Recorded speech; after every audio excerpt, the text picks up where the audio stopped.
A paz do Senhor Jesus, estamos iniciando mais um Instantes Finais, a sua aula de profecia e de escatologia bíblica no seu lar. Eu quero mais uma vez agradecer por sua audiência, a você que acompanha a nossa programação pela TV ou pela internet. Que Deus te abençoe. Que as bênçãos do Senhor Jesus continuem sendo derramadas sobre a sua vida, sobre a sua família. Seja muito bem-vindo aos Instantes Finais. E hoje é um programa especial onde nós teremos a participação do professor Saulo Soares, ele que é teólogo, é professor do nosso seminário teológico. O professor Saulo Soares, ele leciona diversas disciplinas e está nos dando a honra de estar aqui mais uma vez. Professor Saulo Soares, seja muito bem-vindo, é sempre um prazer recebê-lo, é sempre bom entrevistá-lo, porque é um momento de aprendizado, de crescimento espiritual, e eu quero agradecer mais uma vez a sua participação no programa. Obrigado, professor Givanildo. Eu quero dizer que isso é recíproco. Eu é que me sinto privilegiado de participar deste programa, que há 10 anos, né? São 10 anos de programa. Mais de 10 anos. Eu quero dizer para vocês que nos escutam, vocês são privilegiados, né? 10 anos ouvindo o professor Givanildo, neste assunto é privilégio. Por isso, para mim também é um privilégio de estar aqui, viu, professor Givanildo? Amém, professor. Lembrando que o professor Saulo Soares também é escritor, ele é autor de 3 obras que foram editadas, lançadas pela Livraria Bereia.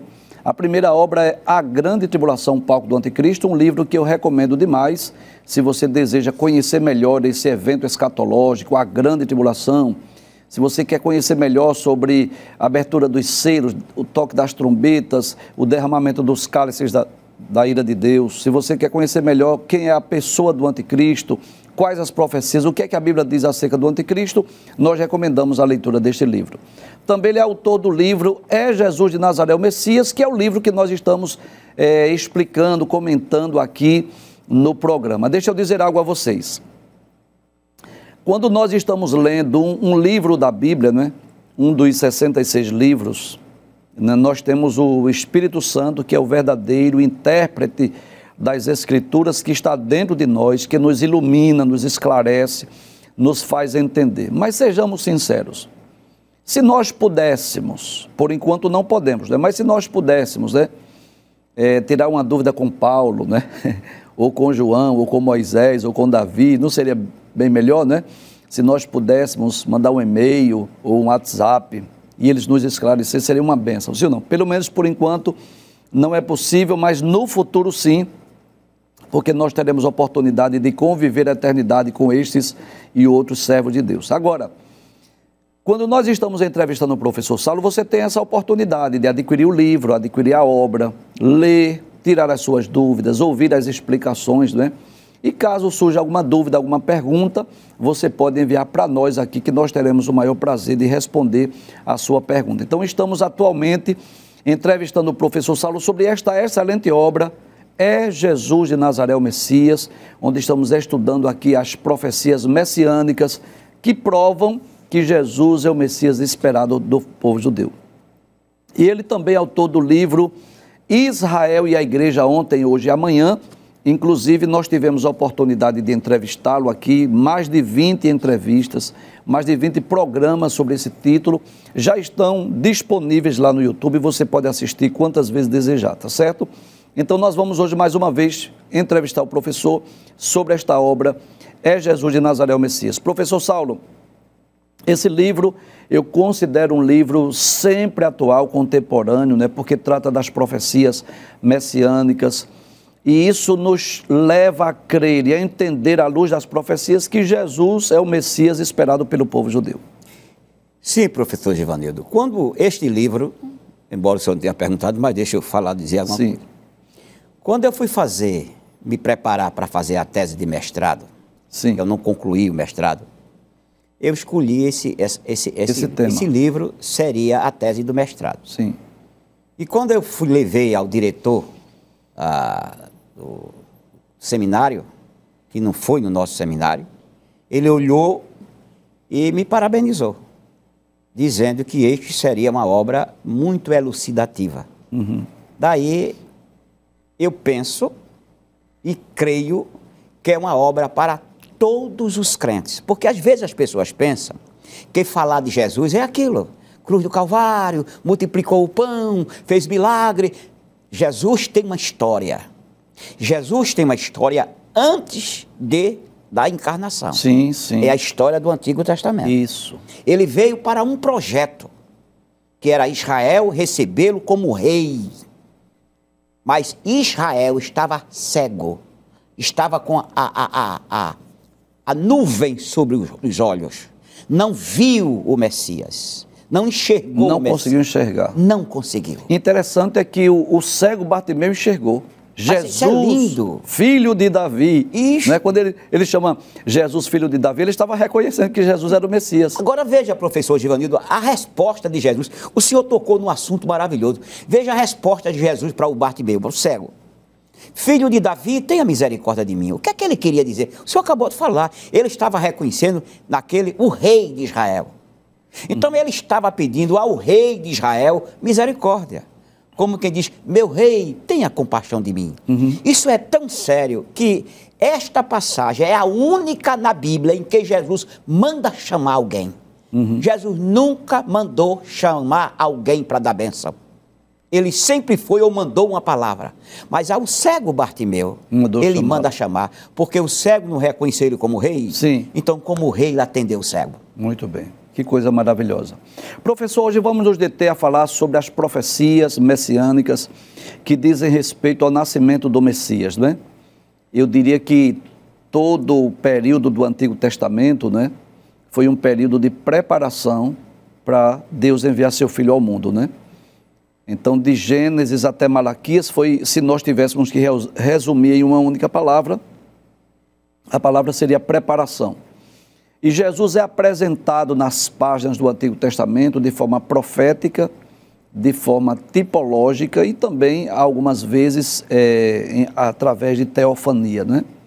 Mas há muito a ser estudado sobre a pessoa de Cristo no Antigo Testamento, né?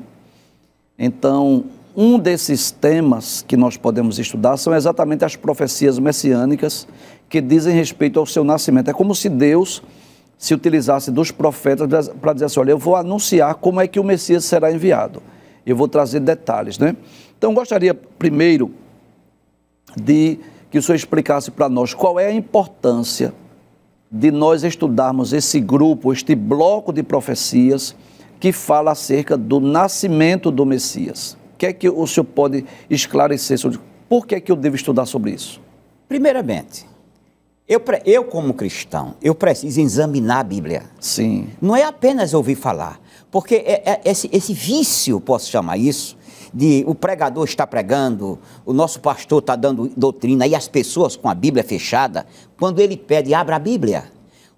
Quando nós abrimos a Bíblia, nós estamos procurando a prova daquilo que foi dito. Não é assim? Isso. O senhor mesmo exige que leia. Que leia, sim. Eu exijo que quando eu estou falando, leia. Leia, confirme. Confirme o que eu estou falando. Isso. Ora, Deus precisava que o seu povo, não é uma necessidade divina, sim, é uma necessidade do povo de Deus. Daí Deus precisava que o seu povo, com a necessidade que tinha, reconhecesse o seu enviado. Foi o que ele fez. Ele começou a usar pessoas para falar da conduta e das características desse personagem que viria. Isso nós chamamos de pistas. Pistas divinas a respeito da conduta e das características desse ser que viria. E este ser que viria, quando diz as pistas, isso é tão interessante que, além de dizer as pistas, diz o que ele vai fazer. Sim, sim. Ele será assim por causa disso. Ele vai fazer isso porque foi chamado para isso.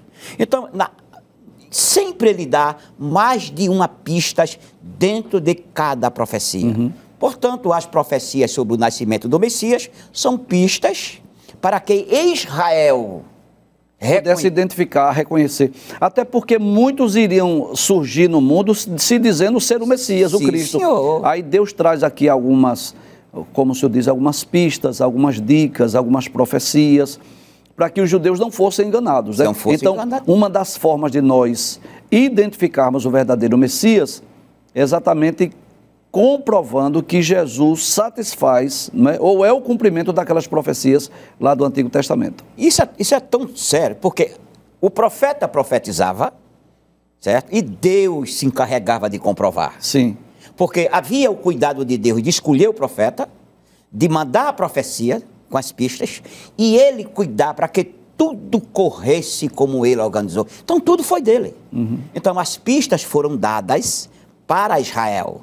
E preciso nós, a igreja, os crentes, ler isso. Nós precisamos pregar. Quem evangeliza, quem professor de escola dominical, isso, dirigente, vice, qualquer pessoa precisa entender a jornada messiânica antes do nascimento de Jesus e tudo que foi profetizado cumprido no Novo. Muito bem. Professor, eu gostaria que o senhor explicasse um texto que é bem conhecido, mas eu gostaria que o senhor explicasse para nós aquela primeira profecia ou a primeira promessa messiânica que está em Gênesis capítulo 3, versículo 15, né? Então, dentro daquele contexto lá, daquele juízo, daquele julgamento, onde Deus disse que a terra tornou-se maldita, ia produzir espinhos e cardos, que a mulher teria filho com dores, que a serpente iria rastejar e comer pó, que o homem iria viver do suor do rosto, iria voltar ao pó. Dentro desse contexto de juízo, Deus traz à tona uma informação que eu considero belíssima e maravilhosa, que é acerca da semente da mulher. O que é que o senhor pode explicar sobre esse capítulo 3, versículo 15 de Gênesis? Observe, quando a gente olha para as Escrituras, houve 3 momentos de rebelião. A gente pode chamar a rebelião de Adão e Eva de rebelião da humanidade. Sim. Porque apesar do termo Adão significar vermelho, Adão também significa humanidade. Sim. Então, a humanidade em Adão e Eva estava se rebelando contra Deus. A segunda rebelião é quando vem o dilúvio. E a terceira rebelião é a Torre de Babel. Em cada uma dessas rebeliões, houve um processo, houve um julgamento, mas houve também uma promessa de bênção. Sim. Então, 3:15 de Gênesis, quando Adão e Eva acabaram de pecar, que Deus chega, faz o julgamento. Deus começa a julgar e dizer, porque nós aprendemos pela Bíblia de que Deus não brinca, Deus é sério. Sim. Aquilo que Deus promete ao professor Givanildo como bênção, e se o professor Givanildo exigir, por acaso, tu prometeste, Deus poderia dizer, eu também prometi, se errasse eu castigava, não é assim? Então, quando ele dá o castigo por causa da desobediência, aí vem o consolo. Aí ele diz para a mulher, o senhor quer ler 3:15 de Gênesis? Sim, sim.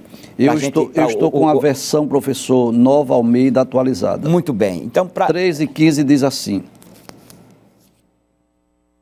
porém, inimizade entre você e a mulher, entre a sua descendência e o descendente dela, este lhe ferirá a cabeça e você lhe ferirá o calcanhar. O que Deus está falando aí não é referente à cobra. Sim. A Alimária, ele não está se referindo. Está se referindo a Satanás. Sim. Porém, inimizade entre ti e ela. Sim. Entre a tua descendência e a descendência dele. A descendência do diabo, Efésios 2:2, que diz que o pecador está como perdido e tem como pai o inimigo. Jesus fala isso em 8 de João. Mas a descendência da mulher seria o Salvador. Quem? É que Adão e Eva havia quebrado o pacto, a aliança. Eles quebraram. Sim. Aí, quando quebraram o pacto, mas Deus não deixou só.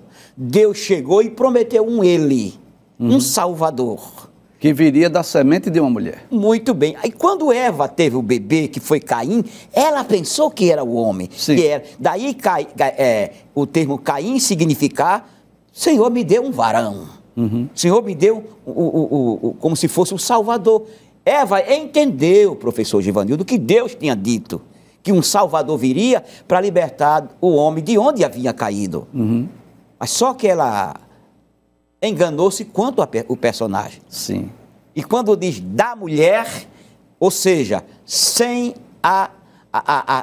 ter participação do macho nesse negócio.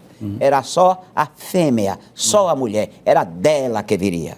Então, isto é uma pista. Por isso que quando Cristo nasce, a Bíblia diz, Maria, o anjo Gabriel aparece a ela, o anjo Gabriel diz, salve agraciada, o Senhor é contigo. olha, tu vai conceber. Mas como? Se eu não conheço o varão, olhe. Isso não é problema para ele. Ele é o Senhor do impossível. Verdade. O Espírito Santo vem sobre ti, a sombra do Altíssimo vai te cobrir e tu vai conceber.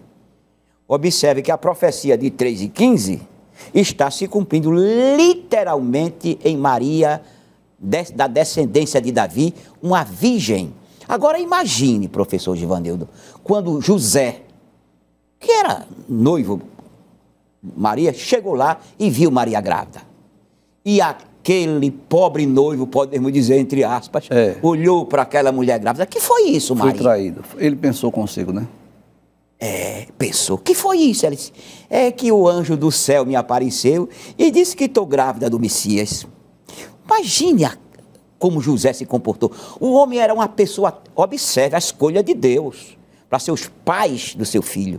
Um homem tão extraordinário. Ele vivia na época da lei, mas tinha o coração cheio da graça. Ele foi para casa intentar, o senhor conhece a história, sim, claro. Foi para deixá-la, vou deixá-la secretamente, eu não vou expô-la. Veja que coração lindo. Aí quando ele estava lá arrumando, cansou. Foi dormir. Aí dormiu. Agora imagine, como é que um homem, uma situação dessa, um noivo numa situação dessa, consegue dormir? Consegue dormir. É que o coração dele era limpo. E quando conseguiu dormir, ele sonhou com o céu. O anjo apareceu. E como foi que o anjo disse? O ente santo que vai nascer, recebe-o. É de Deus nesse negócio. Imediatamente ele aceitou. Então observe que quando Deus escolhe as pessoas para fazer o trabalho e dá a profecia, é aquilo que acabamos de dizer há pouco. Além de ele escolher as pessoas para falar, dessa vez, lá no princípio, foi o anjo do Senhor e aqui foi Gabriel, ele escolheu os personagens para participar desta profecia. Sim. Pessoas educadas, pessoas de caráter, pessoas que não eram mentirosas, pessoas que não podiam enganar. O senhor observe que a única vez que a gente vê Maria dentro da história, ela está dizendo que ela se alegra, o espírito dela se alegra em Deus, seu Salvador.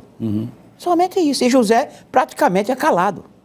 Ou seja, são personagens que não se mostram, não aparecem falando, dizendo alguma coisa, porque foram escolhidos literalmente por Deus. Só esses dois personagens merecem toda a credibilidade da Maria ser a virgem que concebeu o Messias, Jesus de Nazaré. Muito bem, então nós podemos entender que esta foi a primeira profecia, né? Sim. Messiânica, Gênesis capítulo 3, versículo 15. E nós vamos perceber também, professor, na chamada de Abraão, né? Algo muito interessante, que Deus faz 4 exigências, né? Abraão, sai da tua terra, da tua parentela, da casa de teu pai, vai para uma terra que eu te mostrarei. E Deus faz 7 promessas. Abençoar-te-ei e engrandecerei o teu nome, tu serás uma bênção. Far-te-ei uma grande nação, eu vou abençoar quem te abençoar, eu vou amaldiçoar quem te amaldiçoar, e em ti serão benditas todas as famílias da terra. Então, unindo essas 2 profecias, professor, nós podemos entender que aquela promessa que o Messias viria de uma mulher, Deus estava agora dando outra dica, outra pista, que viria da linhagem de Abraão. Posso dizer isso? Sim, com certeza. É que as profecias, quem acompanha a Bíblia, claro, e eu só coloquei no livro porque está na Bíblia. Sim, ela sim. vai se afunilando. Sim. É que Deus dá uma mensagem universal. A mãe da humanidade viria da mãe da humanidade. Mas ele começa a se afunilar. Sim, sim. Quando Noé dá a mensagem para seus 3 filhos, ele diz para Sem que a Shekinah, a glória, vai habitar nas tendas de Sem. Daí, esse descendente de Sem, que é Abraão, recebe de Deus o quê?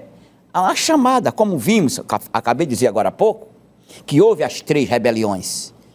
Adão e Eva, aqueles homens da época de Noé e a Torre de Babel. Então, todos eles queriam ter sabedoria, conhecer alguma coisa. Aí Deus chama quem? O homem que eu considero um dos homens mais perfeitos, humanamente falando, da Bíblia, que é Abraão. Professor Givanildo, este homem, ele não abre a boca para dizer a Deus, eu preciso disso.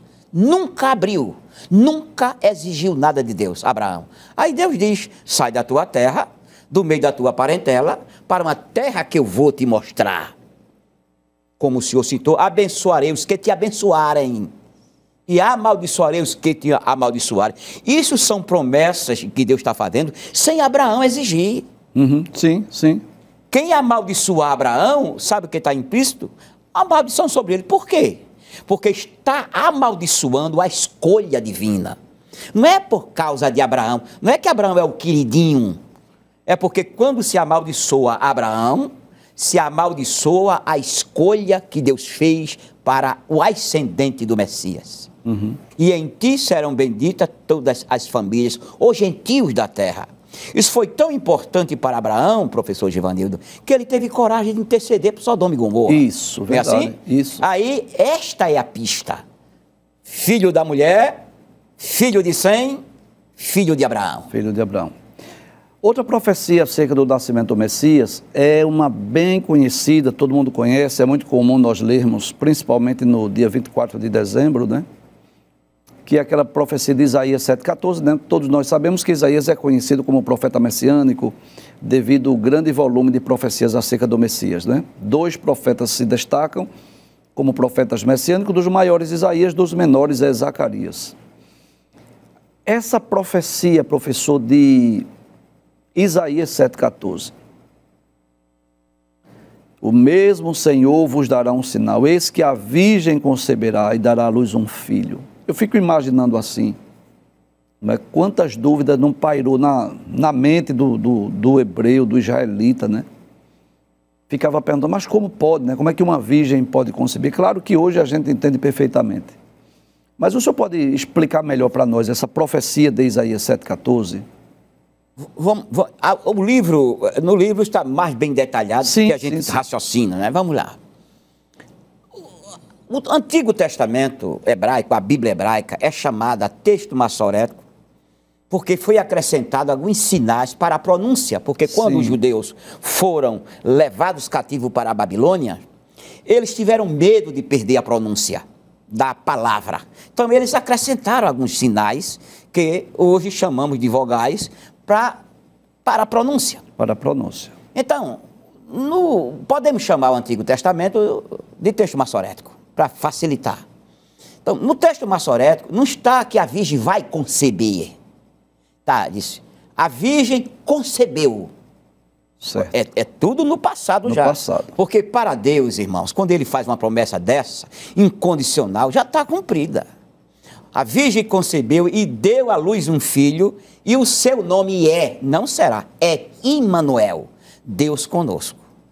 Quando em 250 a.C., o rei do Egito, através do seu secretário, mandou chamar os sábios lá em Jerusalém para traduzir o Antigo Testamento do hebraico para o grego. Sim. Porque esta Bíblia, o Antigo Testamento, quem recebeu ela de presente foi Alexandre, quando invadiu a Palestina. Deram essa Bíblia a ele, porque dizendo a ele, olha, esta Bíblia fala sobre ti, esta palavra de Deus. Alexandre achou aquilo maravilhoso e não cobrou impostos a Israel. E a Bíblia ficou lá, e veio Demétrio Filator e disse para o rei, disse, olha, tem um livro aí que nós não podemos entendê-lo, ninguém vai ler porque é no hebraico. Aí mandou chamar os sábios, o senhor já dá aula sobre isso. E traduziram a Bíblia do hebraico para o grego. Que é chamado Septuaginta ou versão dos 70. Isto. E na Bíblia tem 2 palavras para virgem, Betulá e Almar. Só que havia um problema, os tradutores eram sábios, conheciam o grego. Seria a traduzida para o grego, que foi a Bíblia que Jesus e os apóstolos usaram no Novo Testamento, foi a Septuaginta. Então, quando eles chegaram na palavra, eles não usaram a palavra Betulá. Por que não usaram? Porque a palavra virgem tinha que ter colada com a palavra da idade de casar. Virgem com a idade de casar, ou moça nunca tocada antes. Aí tinha outra palavra, alma, que significa virgem também, parecida com a outra. Aí eles escolheram essa, porque essa se enquadrava melhor no pensamento judaico. Sim. Nós damos aulas do Antigo Testamento e a gente sabe que muitas palavras do Antigo Testamento a gente não encontra alguma na Bíblia, no português, para trabalhar com ela. Então, eles traduziram por Almá. Quando chegaram na palavra um menino nos nasceu, né? Melhor, uma virgem conceberá, desculpa. Isso. Eles, ao invés de dizer um Almá ou uma mulher jovem na idade de casar, que eles poderiam ter posto isso. Uma mulher jovem na idade de casar dará à luz um filho. Mas sabe o que aconteceria? Segundo os comentários que eu vi, as más línguas difamariam. Ela era mulher jovem na idade de casar, disse que é virgem, mas não era. Entendi. Aí os sábios omitiram toda essa frase. Aí colocaram uma palavra que no grego significa virgem, partenos. Então, na Bíblia Septuaginta está escrito assim, uma partenos conceberá. Uhum. Então, é uma virgem que vai conceber. Não é uma mulher casada. Sim. É simplesmente uma mulher inviolada que vai dar à luz, vai engravidar e dar à luz ao menino. Daí a palavra Almá, Betulá, Almá, não cair na tradução. Eles pegaram uma palavra do grego e colocaram ali. Muito bem. E aí, professor, dentro dessa profecia, duas coisas nós queremos chamar a atenção. Primeiro, sobre a necessidade de Jesus vir ao mundo de forma sobrenatural, né? Porque se Jesus tivesse vindo ao mundo através de um relacionamento natural entre José e Maria, digamos, José casou-se com Maria e Maria achou-se grávida, sendo aquele filho o filho também de José, significa dizer que Jesus também nasceria com o pecado. Sim. E, consequentemente, Jesus não poderia ir à cruz por nós. Sim. Ele poderia morrer pelos seus próprios pecados. Então, havia essa necessidade, primeiro, de Jesus vir através de uma virgem, não é? Porque essa foi a pergunta de Maria para o anjo Gabriel, como será isso? Eu não conheço o varão. Aí o anjo disse, descerá sobre ti o Espírito Santo, a virtude do Altíssimo te cobrirá. Então, houve essa necessidade de Jesus vir ao mundo através de uma virgem. Outro detalhe importante, com muito respeito aos nossos queridos telespectadores que são da Igreja Católica Apostólica Romana, é bom nós lembrarmos que Maria permaneceu virgem até que Jesus nasceu, né? Porque depois do nascimento de Jesus, Maria conviveu com José normalmente, foi a esposa, inclusive Jesus teve irmãos e irmãs. A Bíblia deixa isso bem claro, né? Mateus capítulo 13, versículo 55, fala dos nomes dos irmãos de Jesus. Eu quero até ler esse texto porque há um erro teológico aí em que muitas pessoas pensam que Maria permaneceu virgem para sempre. Isso não é verdade. Mateus 13, 55 diz assim, não é este o filho do carpinteiro, ou seja, Jesus, né? A sua mãe não se chama Maria, e seus irmãos não são Tiago, José, Simão e Judas. Todas as suas irmãs não vivem entre nós. Então, é bom nós lembrarmos que Jesus, ele é o primogênito de Maria, mas ele não é unigênito, porque Maria teve outros filhos, não é isso? É unigênito do pai. Isso, exato. É unigênito do pai, ok. E eu gostaria que o senhor explicasse também, professor, uma profecia também de Isaías, que está lá no capítulo de número 9. Bem conhecida essa profecia. Isaías, capítulo de número 9, eu acho que são os versículos 6 e 7. Eu quero ler aqui na Nova Almeida atualizada. 9, também 6 fala. E 7. Isso, 9, 6 e 7. Eu quero ler essa profecia, que eu queria que o senhor explicasse também. Diz assim, porque um menino nos nasceu, um filho se nos deu, o governo está sobre os seus ombros, e o seu nome será maravilhoso conselheiro, Deus forte, Pai da eternidade, príncipe da paz. Ele estenderá o seu governo e haverá paz sem fim sobre o trono de Davi e sobre o seu reino, para o estabelecer e para o firmar com juízo e com justiça, desde agora e para sempre. O zelo do Senhor fará isso. O que é que nós podemos aprender aqui, professor, sobre esses títulos messiânicos acerca do Messias? Primeiro, a gente viu que diz que o menino nasceu. Isso. Então o Messias seria bebê. Sim, sim. O Messias, diferente do que os judeus pensam, que já vem sobre as nuvens do céu, prontinho como rei, eles estão muito enganados. O próprio Isaías está dizendo que o Messias seria um bebê. E que iria nascer. Se esses rabinos vivem dizendo que o nosso Messias vem sobre as nuvens do céu, como foi o caso do terceiro rabino maior na época, ele vem sobre as nuvens do céu, e o que aconteceu antes? Eles esqueceram? Ele deve ter nascido, porque o profeta está dizendo, um menino nos nasceu. Se o menino não nasceu, um dia o Messias foi bebê. Quando diz maravilhoso, vírgula, conselheiro, maravilhoso sempre, observe, eu quero fazer logo uma ressalva. Não são poucos os teólogos que opinam sobre esses títulos. Cada um opina de uma maneira.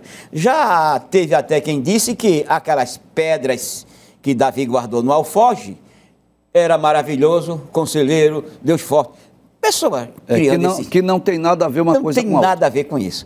Então, a palavra maravilhoso significa aquele que faz maravilha. Aquele que opera sobrenaturalmente. Então, o Messias veio disso. Quando o Messias vier como rei, ele será aquele que opera sobrenaturalmente coisas maravilhosas, ou seja, milagres maravilhosos. Milagres sobrenaturais. Quando a Bíblia diz Deus forte, isto é aplicado a Jeová. Que Deus forte significa a vitória do Messias sobre o mal. Como está escrito lá na palavra do anjo Gabriel a Daniel.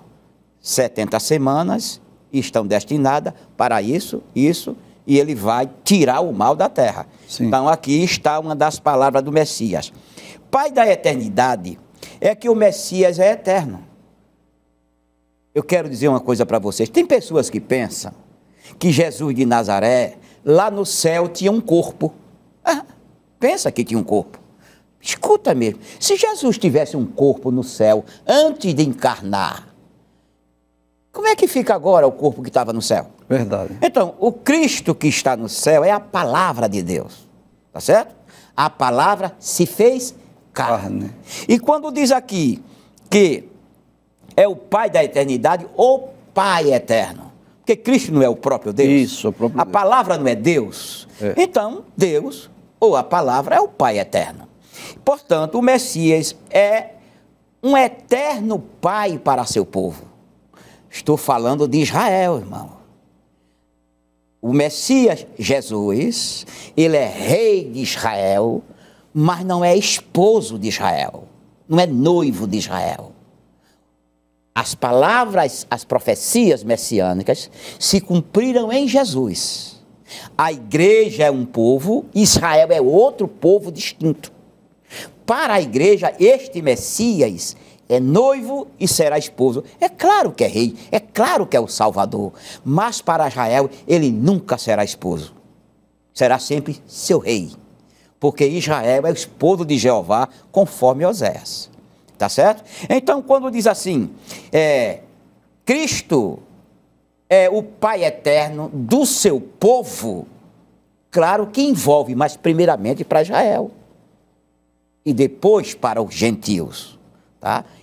Porque esta profecia é para Israel, o Pai eterno, Pai da eternidade de Israel, seu povo, para nós, a igreja, sua noiva, futura esposa. Claro que é para os dois. O que eu quero dizer, para não ser muito prolixo, é que a profecia é se dirigida primeiramente e literalmente para Israel. E quando diz príncipe da paz, é porque ele traz a paz. Onde Jesus chegou, só trouxe a paz. Trouxe a paz ontem, quando ele veio em carne, trouxe a paz hoje através da igreja, e trará a paz na eternidade, no reino milenar e por todo o estado eterno. É o príncipe, ou seja, aquele que governa, aquele que está sobre o poder de dar a paz a cada um. Tanto a prova que a primeira coisa que ele fez foi dar o Espírito Santo à igreja, que trouxe a paz aos nossos corações. Tá Muito certo? bem. Então, unindo essas profecias, como se elas fossem peças de um quebra-cabeça, nós vamos dizer que esse Messias seria descendente de mulher, seria da descendência de Abraão, nasceria de uma virgem, e aí a gente vai montando as peças do quebra-cabeça. E eu acho muito interessante, professor, uma profecia que está em Miqueias, capítulo 5, versículos 2 e 3, de forma bem específica o versículo 2, que fala exatamente a cidade do nascimento. Então a profecia messiânica é isso, é Deus dando dica, pistas, né? E ensinando de forma antecipada como é que o Messias viria. Então Deus disse em Gênesis 3 e 15 que ele seria semente de mulher. Em Gênesis capítulo 12, versículo 3, diz que ele seria da descendência de Abraão. Em Isaías capítulo 7, versículo 14, diz que ele iria nascer de uma virgem. Em Isaías capítulo 9, versículo 6, diz que seu nome seria maravilhoso conselheiro, Deus forte, Pai da eternidade, príncipe da paz. E em Miqueias capítulo 5, versículo 2, diz assim: e você, Belém Efrata, que é pequena demais para figurar como grupo de milhares de Judá, de você me sairá aquele que há de reinar em Israel. E cujas origens são desde os tempos antigos, desde os dias da eternidade, né? Quem nasceria na cidade é esse que é eterno. Que é eterno. Não é? Que coisa extraordinária. É só abrir um parênteses aqui, Pois professor Givanildo. Nós estamos aqui falando de Bíblia. E sabemos que pelos dons espirituais há profecia vocálica. Sim. É assim? Então, baseado nas pistas, eu entendi que também nas profecias vocálicas Deus pode dar pistas. Sim. E uma irmã vivia chorumingando, chorando: ei, irmão Saulo, olha para o meu marido, para Jesus salvar. Ele já morreu, já dormiu no Senhor, já morreu salvo. Ele e ela. E um dia eu estava lá fazendo uma visita a ela com um grupo, e alguém desse grupo falou para ela que ela queria: mulher, tu me pede, falou aquela coisa. Aí disse para ela: mulher, eu sou Jesus. Calou-se. Fomos embora. Da outra vez que ela me encontrou, disse: mas irmão Saulo, Jesus não falou nada, ele só disse que era Jesus. Eu digo: sabe o que quer dizer palavra Jesus, irmã? Disse: não, salvação. Sabe o que ele está dizendo? Mulher, eu sou a salvação do teu marido. Se aquiete, é a pista que ele lhe deu. Isso. Então observe, meus irmãos, como Jesus tem dado pistas a crente, através do púlpito, professor Givanildo. Sim, sim. Através da Bíblia, Sim. através de uma palavra inspirada. Deus tem dado pista e as pessoas querem o quê? Querem a coisa mastigada, feita uma vitamina, é só engolir. Aí esse texto aqui de Miqueias 5 e 2, ele não diz apenas a cidade que Jesus iria nascer, o Messias, mas ele deixa bem claro aqui que as suas origens são desde os tempos antigos, desde os dias da eternidade. Ou seja, ele estava dizendo assim: ele irá nascer em Belém, mas tem um detalhe: o início ali não será necessariamente o início da sua existência, porque ele já é eterno, ele já existe desde os tempos antigos. Então observe, repetindo o que o senhor falou agora há pouco. Foi afunilando. Sim. Primeiro ele disse que era apenas da mulher. Isso. Depois disse que era de 100, lá em 9, 26, 27 de Gênesis. Depois disse que era de Abraão. Sim. Depois disse que era da virgem. Melhor, da cidade que Miqueias falou que era Belém. Então, ele foi afunilando. E o que é isso? Dado pista. O senhor nunca vai ler na Bíblia que chegaram Jesus, nenhum sacerdote, nenhum escriba chegou-se: ô Jesus de Nazaré, sente aqui, eu quero conversar com você. Quando Nicodemo foi falar com Jesus, perdeu a palavra, perdeu a oportunidade. Ele perguntou: mestre, eu sei que tu és de Deus. Porque ele disse: eu acompanho as profecias. O senhor é filho de virgem? O senhor nasceu em Belém? Isso. Ninguém perguntou. Exato. Ninguém entrevistou Jesus. Porque se tivesse entrevistado, qualquer um deles tivesse entrevistado, eles teriam descoberto que Jesus era o Messias, mas pouco ligavam para isso. Queriam teologia, queriam conhecimento, queriam que ele explicasse com termos complicados e difíceis. Tanto a prova é que Jesus passou a maior parte do seu ministério em Galiléia e não na Judéia. Ninguém nunca perguntou na Galiléia: estudaste aonde? Aprendeste isto aonde? Ninguém nunca perguntou na Galiléia. Mas na Judéia? Na Judéia, lugar dos mestres? Aprendeu isso aonde? De onde vem tanta sabedoria este? Não interessava quem era. Era como foi que isso chegou até você.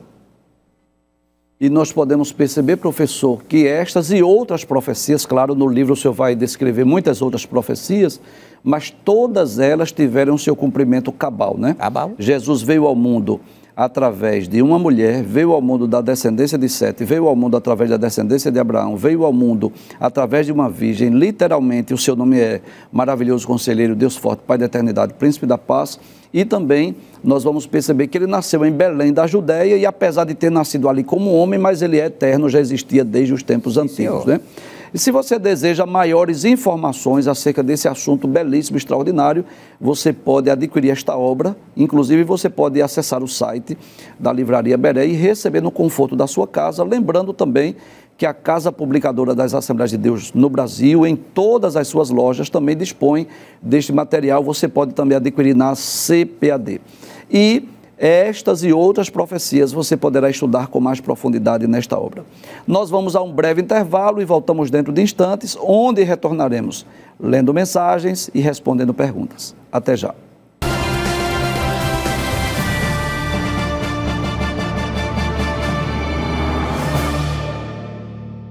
Estamos de volta com o programa Instantes Finais e este é aquele momento de ler mensagens, responder perguntas, enviar saudações. Eu quero agradecer a você que tem orado por nós, a você que acompanha a nossa programação, a você que tem enviado para nós a sua crítica, a sua opinião, a sua sugestão, mas, por favor, sempre que enviar uma mensagem ou uma pergunta para nós, se identifique, diga seu nome, sua cidade, sua igreja, que nós teremos o maior prazer, não apenas de ler a sua mensagem, mas também de enviar uma saudação para você, sua família e sua igreja. Professor Saulo Soares, vamos responder uma pergunta que veio lá do presbítero Joaquim Pedrosa, lá de Fortaleza. Eu quero enviar saudações ao nosso presbítero Joaquim Pedrosa, aos nossos queridos irmãos lá de Fortaleza, no Ceará, esta cidade belíssima, maravilhosa. O presbítero Joaquim diz assim: a paz do Senhor. Primeiramente, quero parabenizar pelo conteúdo que sempre nos oferece, com muita dedicação e graça da parte de Deus. Tenho aprendido muito com os irmãos. Que bom, irmão Joaquim. Tenho uma dúvida acerca do livro de Daniel. Quando o rei Belsazar morre, a Bíblia diz que Dario, o Medo, invade a Babilônia e ocupa o reino. Mas alguns dizem que foi Ciro que reinou após Belsazar morrer. Como foi a ordem cronológica de reis do império dos Medos e Persas? Outra dúvida é se Assuero era filho deste mesmo Dario que Daniel fala. Já tentei encontrar essas respostas e não consegui. Que Deus em Cristo continue vos abençoando. Desde já, meu muito obrigado. Professor Saulo, o que é que nós podemos responder ao presbítero Joaquim? Primeiramente, a paz do Senhor, presbítero, alguns pontos. Primeiro, o rei principal na invasão da Babilônia não é Dario, é Ciro. Ciro. Ciro era o rei e Dario foi o ajudar ele. E essa invasão aconteceu em 539 a.C., faltando uns 2 anos para completar os 70 anos de cativeiro. Na verdade, quando Belsazar morreu, quem governa é Ciro. Quando o tempo passa, 9 anos depois dele invadir a Babilônia, ele morre. Ele morreu em 530 a.C. Quando ele morre, quem governa é seu filho Cambises. Cambises tem filhos. E automaticamente o filho de Cambises mata seu irmão para governar. Aí então, o filho de Dario, estou falando da linhagem de Ciro, Dario, Cambises e seu irmão, que matou o próprio irmão. Aí o descendente desse Dario, que já estava morto ali, fazia tempo, ele se faz passar, ele diz, se faz passar pelo que foi morto, porque quando ele foi morto, seu irmão que o matou não disse nada a ninguém, ficou oculto. Então ele se fez se passar por ele. E o rei não podia fazer nada, senão diria que matou. Então esse camarada se suicidou, né? Se matou. A linhagem de Ciro acabou-se neste personagem. E quem começou a reinar foi Gautama, esse impostor. Então, Dario Espates, que era descendente deste Dario, Agora que começa a descendência de Dario. Então, Assuero é descendente de Dario Esparte, que certamente era filho ou neto do Dario que invadiu a Babilônia juntamente consigo. Então, na verdade, são dois reis chamados Dario. Isto. Primeiro é simplesmente Dario. E este é Dario Espartes. Isso. Aí ele gera Assuero. Quando Assuero chega, e que não era o primogênito desse Dario Espartes, ele não era o primogênito, mas ele estava cotado para ser o rei, que é este rei que é o marido de Esté, que é Assuero. Ok. Muito bem, creio que foi respondido o presbítero Joaquim. Vamos ler uma mensagem que chegou para nós. Essa mensagem vem de Ruimar, lá de Brasília. Que bênção! Eu fico feliz quando eu recebo mensagens de outro estado. E irmão Ruimar, quero enviar saudações ao senhor, sua família e aos queridos irmãos aí de Brasília, no Distrito Federal, e bem como a todos os nossos internautas. Ele diz: professor Givanildo, eu tenho assistido Instantes Finais sobre escatologia, tenho livro também. Que bom, Deus abençoe, irmão Ruimar, obrigado pela sua audiência e por sua mensagem. Vamos responder mais uma pergunta. Antônio Fernando do Janga, área 49, quer enviar saudações ao nosso querido irmão Antônio Fernando, aos queridos irmãos do Janga, na área 49, ao evangelista Cícero Conceição e a toda a igreja. Ele diz assim: a paz do Senhor, professor Givanildo e professor Saulo Soares. Sou telespectador assíduo, gostaria de saber e aprender se os salvos da grande tribulação, que vão entrar no reino milenar com corpos físicos, e quando será que seus corpos serão transformados em corpos gloriosos? Agradeço pelo esclarecimento, Deus abençoe. Então, professor, ele quer saber aqui aqueles da grande tribulação que vão entrar no reino milenial em corpos físicos e naturais, não é? Quando é que seus corpos serão transformados em corpos gloriosos? Todos que entrarem na grande tribulação só terão corpos transformados se morrerem. Se morrerem. Porque eles serão ressuscitados, capítulo 20, versículo 4. E isto... parte B do versículo 4. Sim, e viveram e reinaram com Cristo por 1000 anos. Isto. Então, eles terão um corpo transformado. Estes reinarão com Cristo. Os que entrarem no reino milenar, em corpos naturais, casando-se, dando em casamento, só terão corpos glorificados quando morrerem durante o reino milenar. Entendi. Certo? Aí eles ressuscitarão lá na frente. Acredito que no dia do juízo final, que o nome deles certamente estarão escrito no livro da vida, como muitos outros, aí eles entrarão no estado eterno. Muito bem, então, irmão Antônio Fernando, na verdade, tanto aqueles que estiverem na grande tribulação em corpos físicos e naturais, quanto no milênio, eles só terão corpos gloriosos se vierem a morrer. Então, morreram, aí vão ressuscitar. As ressurreições desses dois grupos serão em momentos distintos, né? Os mártires da grande tribulação, na vinda de Jesus em glória, conforme Apocalipse capítulo 20, versículo 4, e os que morrerem no milênio vão ressuscitar lá no juízo final, e aí sim, se são salvos, né, irão receber corpos gloriosos e incorruptíveis, porque não haverá dois arrebatamentos, só haverá um único arrebatamento. Vamos ler mais uma mensagem? Alessandra, lá de Ipojuca, setor 8, quero enviar saudações à nossa irmã Alessandra, aos queridos irmãos de Ipojuca, aos nossos queridos aí, irmãos lá do setor 8, pastor Samuel Guerra, toda a igreja aí de Ipojuca. A irmã Alessandra diz assim: a paz do Senhor, gostaria de uma indicação de livro para apresentar a um jovem senhor que não acredita em Deus. Poderia me ajudar? Professor Saulo, qual ou quais as obras que nós podemos sugerir para alguém que não acredita em Deus? Observe, tem vários livros, né? Várias obras. Várias obras, com várias discussões mostrando a existência divina. Mas eu indicaria, Jesus de Nazaré o Messias? Sim, sim. Por que eu indicaria este? Porque mostra a trajetória do Senhor Jesus, que é o Salvador, que essa trajetória foi arquitetada, planejada e posta em evidência por Deus. Ninguém nunca poderia tratar de um plano tão extraordinário desse quanto se não houvesse a existência divina. E o próprio Jesus, depois que nasce de mulher, ele testifica que o Pai, sempre o Pai. Então a gente poderia indicar outras obras. Por exemplo, não tenho condição de ser ateu. Não tenho fé suficiente para ser ateu. É um outro livro muito bom também.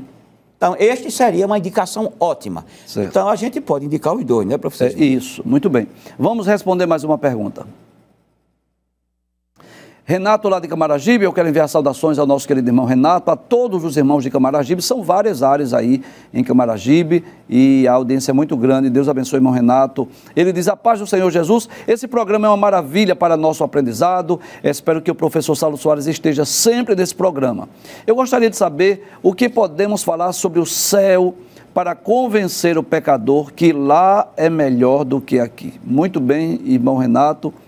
Professor Saulo Soares, eu acho que há muitos argumentos, né, muito texto bíblico, né? Eu gostaria de começar respondendo essa pergunta, depois o senhor complementa, não é? Mas, irmão Renato, lá no livro do Apocalipse, capítulos 21 e 22, ele vai falar exatamente do estado eterno e perfeito. Vai falar sobre a nova Jerusalém, o novo céu e a nova terra, não é? E João descreve as benécias, as maravilhas deste estado, desse lugar. João disse que viu um novo céu e uma nova terra, João disse que viu uma nova cidade, a santa cidade, a nova Jerusalém, que de Deus descia do céu. João disse que lá é o tabernáculo de Deus com os homens, pois com eles habitará. João vai dizer também que lá Deus irá limpar de nossos olhos toda lágrima. Não haverá morte, nem pranto, nem clamor e nem dor, não é? A verdade é essa, como nós não tivemos ainda o privilégio de ver, de contemplar o que está reservado para nós, então a nossa mente humana ela é incapaz de descrever com perfeição aquilo que está reservado para nós. Mas imagina, por exemplo, nós habitarmos num lugar, numa cidade que não tem cemitérios, porque lá ninguém morre, não tem hospital porque ninguém adoece, que não tem delegacias porque lá não tem bandido, não tem tráfico de drogas, lá não tem políticos corruptos, lá não tem injustiças sociais, lá não tem menores abandonados, lá não tem problema de espécie alguma. Então, e esse é o nosso desejo, né? Que essa pessoa possa crer em Cristo, recebê-lo como seu Salvador para ter direito à salvação, à vida eterna e desfrutar de todos os privilégios que estão reservados para os salvos. Professor, o senhor pode acrescentar mais alguma informação? Só um ou dois pontos. O senhor falou sobre o céu, depois desceu para a terra para mostrar. Eu também posso mostrar.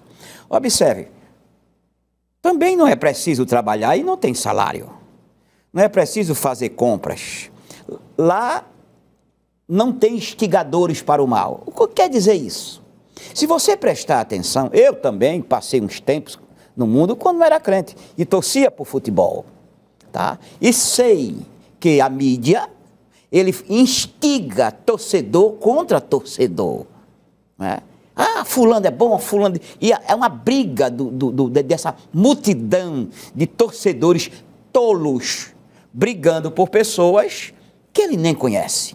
E quem instiga é a mídia porque ela quer o quê? Ela quer visualização. Ela quer que as pessoas ouçam números para que elas sejam em evidência.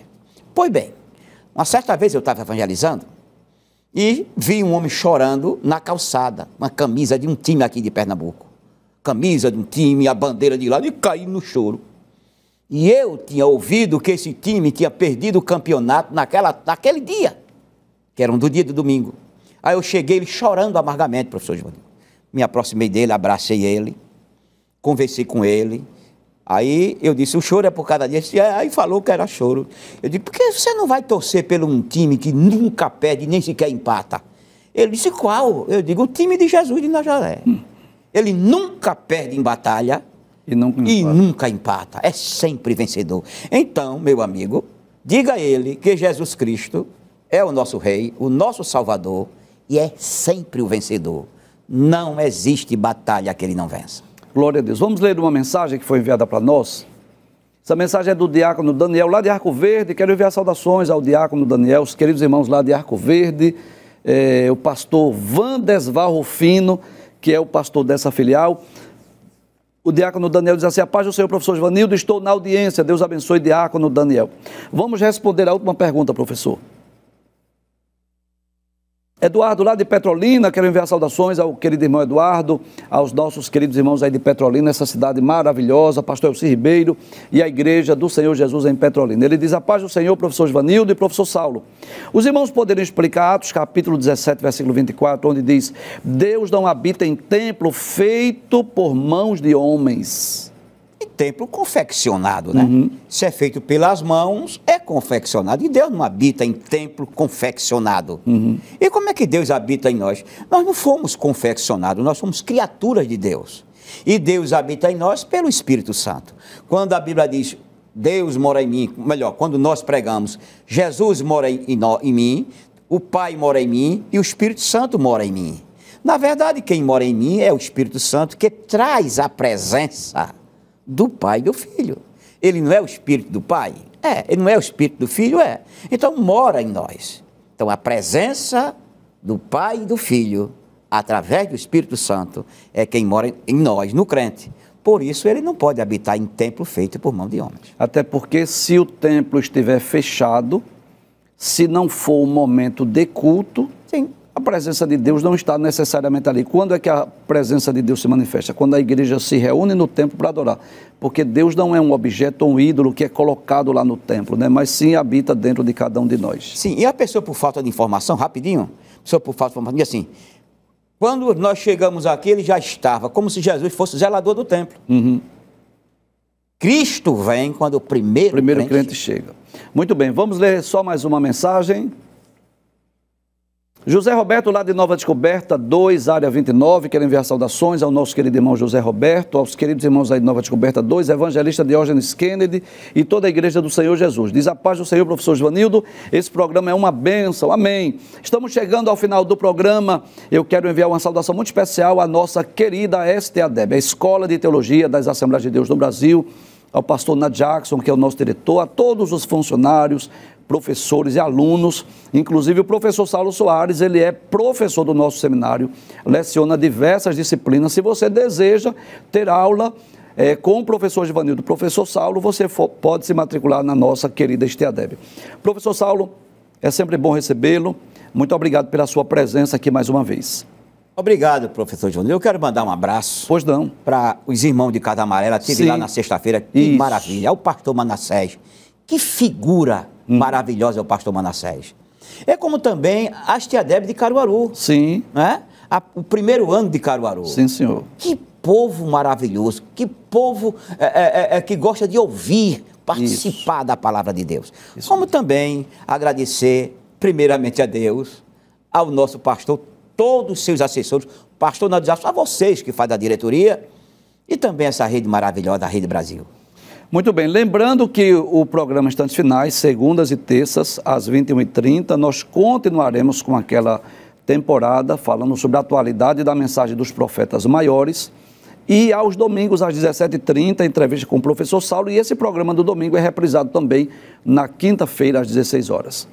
Até o próximo encontro, se Deus assim nos permitir, a paz do Senhor Jesus. Não esqueça, nós estamos nos instantes finais.